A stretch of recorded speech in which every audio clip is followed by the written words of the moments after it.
সহজৰ ঠিকনা বিচাৰি ভাগৰুৱাই অতীতক বুজাব পাৰে কোনে ঢাকি থৈ সপোনৰ সমাধি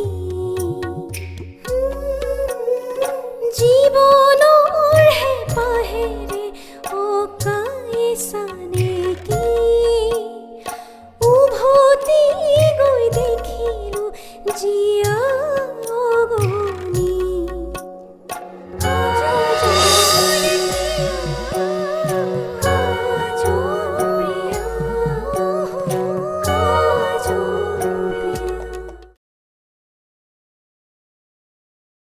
মই কিন্তু তোমাৰ কাণ ভৰোৱা নাই দেই অন্য মনলৈ কথাবোৰ বাৰে বাৰে আহি থকাৰ কাৰণেহে ক'লোঁ এতিয়া তাৰমানে তেওঁ সন্দেহৰ আঙুলি গম নোপোৱাকৈ মোৰ ফালে টোৱাইছে। এই সময়ত এনেকুৱা পৰিস্থিতিত মাক এৰি আমি ফুৰিব যোৱাটো কিমানখিনি ভাল হ'ব সেইটো কিন্তু মই ক'ব নোৱাৰিম। মাৰ কথা বতৰা আৰু নহ'বলগীয়া কিছুমান ঘটনাই তোমাক আঘাত দিছে। কাজলে জানো এইবোৰ সদায় সহ্য কৰিব? এদিন হ'লেও কাজলে মাৰ আগত মাত মাতিব। তেতিয়া আচলতে মই ভবাই নাছিলোঁ যে তোমাৰ মা এনেকুৱা ধৰণে আপচেট হৈ যাব। মৰম, খুৰী, তুমি আৰু কাজল বোলে কাইলৈ ফুৰিবলৈ যাবা বাহিৰত দুদিনৰ কাৰণে? হয় খুৰী, সেইবাবে মায়ে মোক ইমান বেয়াকৈ ক'লে আৰু মই খঙতে দেউতাকে বেয়াকৈ কৈ পালোঁ। ইছৰাম, তুমি দাদাক কিয় তেনেকৈ ক'লা? মই গিল্টি ফিল কৰিয়ে দেউতাক বাৰে বাৰে চৰি কৈছোঁ। তুমি সৰু হৈ চৰিকৈ দিছাতো? সৰু হৈ দিছোঁ। ভালেই কৰিলা। মাক নজনোৱাকৈ যাম, সেইবাবে ভয় লাগিছে। দাদাই দেখোন সকলোখিনি মেনেজ কৰিম বুলি কৈছে। সেইবাবেতো বেছি ভয় লাগিছে। বিয়াৰ পিছৰ চিটুৱেশ্যনটো দেউতা আৰু খুৰাই মেনেজ কৰিম বুলি ক'লে, কিন্তু এতিয়া এইবোৰ পৰিস্থিতি।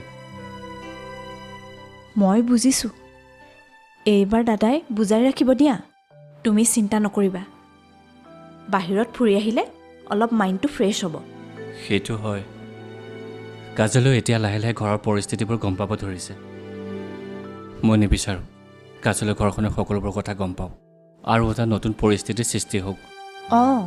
আনিছাৰ পৰা আৰম্ভ কৰি বৌয়ে কোৱা কথাবোৰলৈকে এই সকলোবোৰ গম পালে কাজলে দেখোন ঘৰ এৰিয়ে গুচি যাব। সেইটোৱে ভয় হৈছে খুৰী। মায়ে গম পালে কি মেনেজ কৰা কৰিবা? এতিয়াৰ পৰা মোৰ নতুন চিনাকি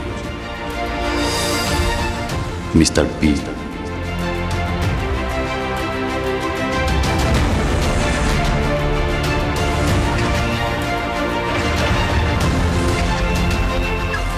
কাৰণ পুৰণি শত্ৰুক শৰীৰে মোহাৰিবলৈ হ'লে নতুন চিনাকি এটাৰ খুবেই প্ৰয়োজন।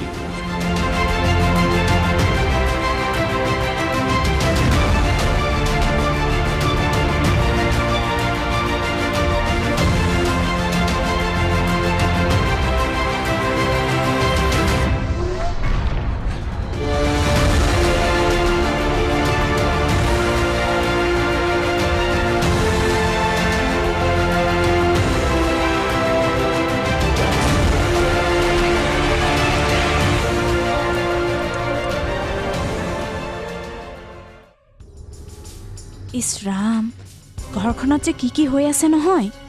এতিয়া আকৌ বৌৰ পৰা লুকুৱাই সিহঁতে ফুৰিবলৈ যাবলৈ ওলাইছে। মাৰ পৰা লুকুৱাই মানে? ভাইতো সুধিছিলেই, মায়ে এটা গালি পাৰিলে। গালিটো পাৰিবই, সেইবুলি আৰু তনুজাক মই বুজাম, তুমি চিন্তা নকৰিবা চাইৰা। ঘৰত বোৱাৰী এজনী আহি সদায় এনেকুৱা পৰিস্থিতি এটা দেখি থাকিলে এদিন তাইৰ ধৈৰ্যৰ মান ছিঙি যাব। ঠিকেই কৈছা দেউতা। ভাইহঁতে এতিয়া মেণ্টেলি ৰিলেক্স হোৱাটো দৰকাৰ। নহ'লে এনেকৈ যদি থাকে, কেতিয়াবা ভাই যদি মাক বেছি বেয়াকৈ কৈ দিয়ে, তেতিয়া চিটুৱেশ্যনটো বহুত বেয়া ফালে গুচি যাব। এতিয়া তনুজাক কোনোৱে একো ক'ব নালাগে, মই মেনেজ কৰি আছোঁ। হ'ব দাদা, আমি কোনোৱে বৌক একো নকওঁ। মা,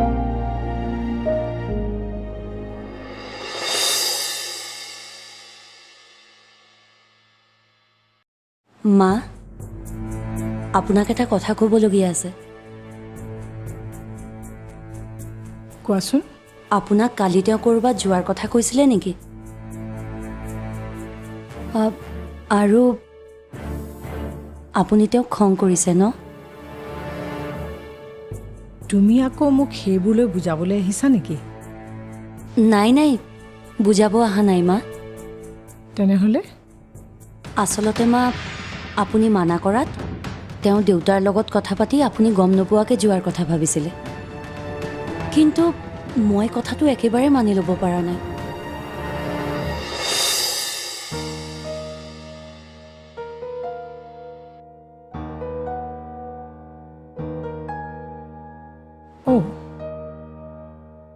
তোমালোকে এতিয়া মোক নজনা কৈও কামবোৰ কৰিবলৈ পৰা হৈ গ'লা। মা, আপোনাক জনাব নিবিচাৰিলে মই জানো আপোনাক আহি ক'লোহেঁতেন। আগতে নিজৰ শ্বাৰ্টটো লেতেৰা হ'লে, কিবা প্ৰয়োজন হ'লে মাকৰ কাষ চপা ল'ৰাটোৱে আজিকালি সকলো কথাই মাকক নকয়। দুহাতেৰে তুলি ললো সযতনে সাবতিলো ফুলে হৃদয়ৰ তোমাক মই বহু যুগ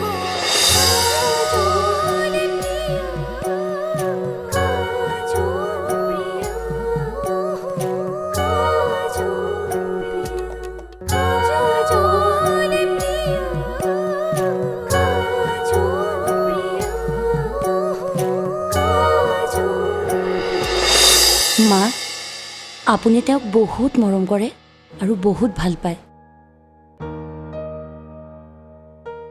সেইবাবেই চাগে তেওঁক মই বিয়াৰ পিছত নিজৰ মাজতে আবদ্ধ কৰি ৰাখিব খুজিছোঁ বুলি ভাবিছে। আবদ্ধটো কৰিছাই, যাৰ কাৰণে সি আজিকালি মোৰ সকলো কথাতে ওলোটাকে কয়। মোক ফাঁকি দি আজিতো এইটো সিদ্ধান্ত লৈছে। আচলতে মা, আপুনি তেওঁক বুকুৰ মাজত একদম নিজৰ কৰি ৰাখিছে। আৰু বিয়াৰ পিছত যেতিয়া কিছুমান সিদ্ধান্ত পত্নীৰ লগত লৈ পেলায়, তেতিয়া মাকৰ দুখ লাগে, ভাবে মোৰ নিজৰ ল'ৰাটো সলনি হ'ল। তুমি মোক বুজাবলৈ আহিছা। বুজাবলৈ অহা নাই মা, এইখিনি মোৰ ভবা কথা। আগতে নিজৰ শ্বাৰ্টটো লেতেৰা হ'লে, কিবা প্ৰয়োজন হ'লে মাকৰ কাষ চপা ল'ৰাটোৱে আজিকালি সকলো কথাই মাকক নকয়। কিছুমান কথা পত্নীৰ মাজতে আবদ্ধ হৈ ৰৈ যায়। সেইটো কি মাকে দুখ কৰিবলগীয়া কথা নহয় নেকি? দুখ কৰিবলগীয়া কথা মা, কিন্তু খং কৰিবলগীয়াটো নহয়।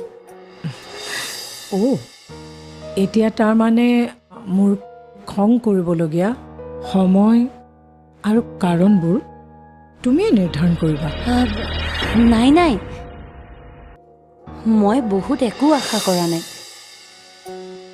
মই এইবাবেই সুখী যে, কাৰণ জন্মতে যিটো শব্দ প্ৰথম ফুটোতে গোটেই ঘৰৰ মানুহ ফূৰ্তিত বলিয়া হৈ যায়, কিন্তু আজি এই সময়ত মই শব্দটো উচ্চাৰণ কৰিব পাৰিছোঁ, মা। মই সেইবাবে বহুত সন্তুষ্ট।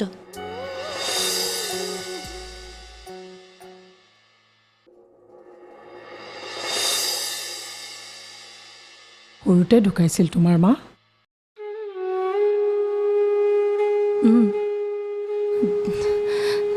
দেউতাও।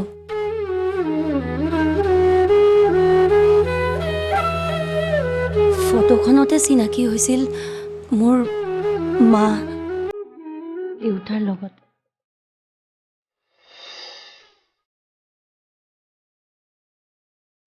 তেওঁলোকে একো নকয়। মইহে কিবা কিবি কৈ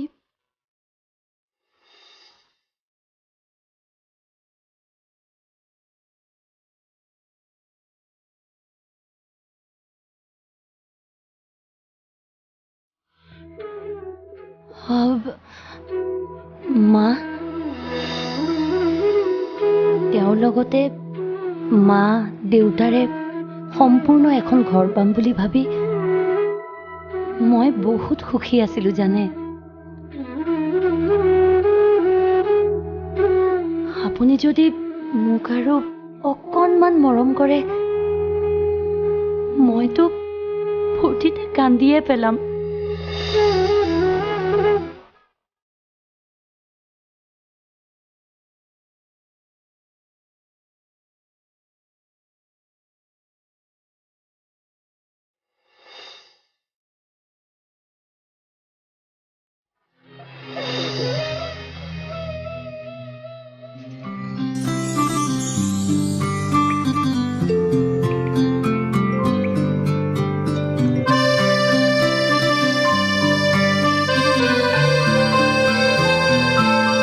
বুজিছোঁ। তোমালোক এতিয়া ঘূৰি ফুৰি আহা, তাৰপিছত আমি বহি ভালদৰে কথা পাতিম। আপুনিতো কাকো বেয়া নাপায়? নাপাওঁ, কাকো বেয়া নাপাওঁ।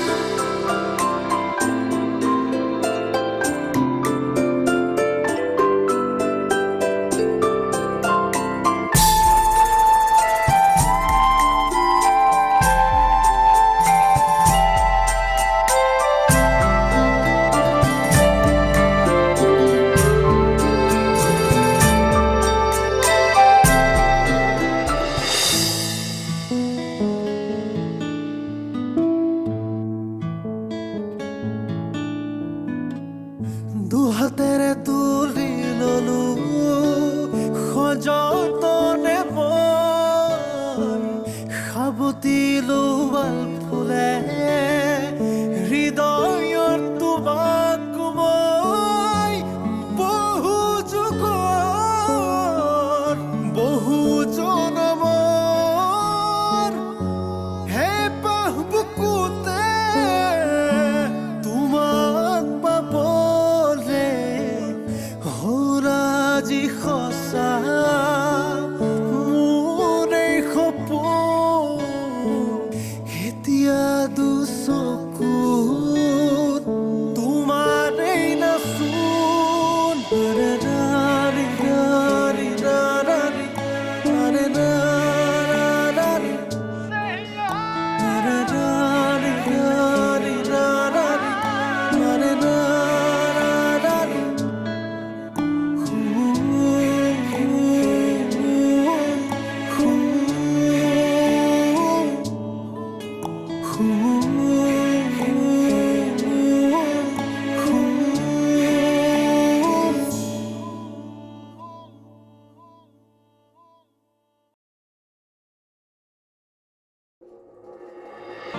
চাইৰা, তুমি ঘৰখনৰ কিছুমান কথাহে খবৰ ৰাখা, বহুত খবৰেই নাজানা। কি খবৰ? বৌয়েতো সিহঁতক যাবলৈ মানাই কৰিছিল। ফুৰিবলৈ যোৱাটো কাজলে পচন্দই কৰা নাছিলে। আজি তাই ৰাতিপুৱা মোৰ ৰুমলৈ আহি কোৱা কথাবোৰে মোক বৰ আৱেগিক কৰি তুলিছিলে অৰিন্দম। মোৰ এনেকুৱা লাগিছিল যে মই তাইক বাৰে বাৰে গতিয়াই পঠিয়াবলৈ বিচাৰোঁ আৰু তাই বাৰে বাৰে মোৰ ওচৰলৈ আহি মা বুলি মাতিবলৈ বিচাৰে।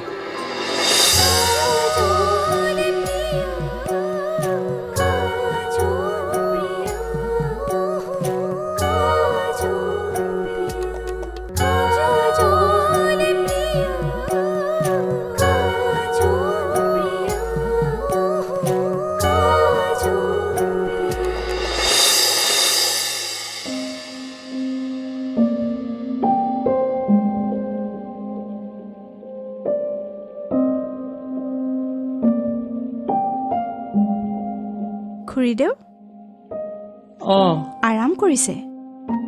কিনো কৰিবা আৰু, আৰাম কৰাৰ কাম হৈছে। কিবা এটা হাতে কামে কৰিবলৈ কাম এটাও নাই। তাকেইতো সকলো মানুহৰে আকৌ আৰামৰ জীৱন হজম নহয় নহয়। আপোনালোক হ'ল কষ্ট কৰি খোৱা মানুহ, তাতে আকৌ আজি আপোনাৰ নাতিনী বৰ ৰমতত ফুৰিবলৈ গুচি গ'ল। চাইৰা, তুমি ঘৰখনৰ কিছুমান কথাহে খবৰ ৰাখা, বহুত খবৰেই নাজানা। কি খবৰ? বৌয়েতো সিহঁতক যাবলৈ মানাই কৰিছিল। ফুৰিবলৈ যোৱাটো কাজলে পচন্দই কৰা নাছিলে, পিছে তাই গৈ নিজে কথাটো সুধিলে। বৌয়ে কি ক'লে? কি ক'ব আৰু, তনুজাই হাঁহি হাঁহি ফুৰি চাকি আহিবলৈ ক'লে। এইবোৰ আকৌ কেনেকুৱা কথা?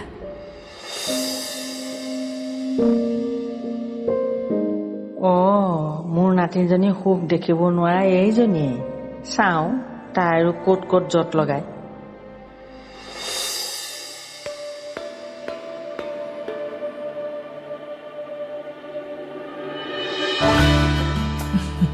চাহ।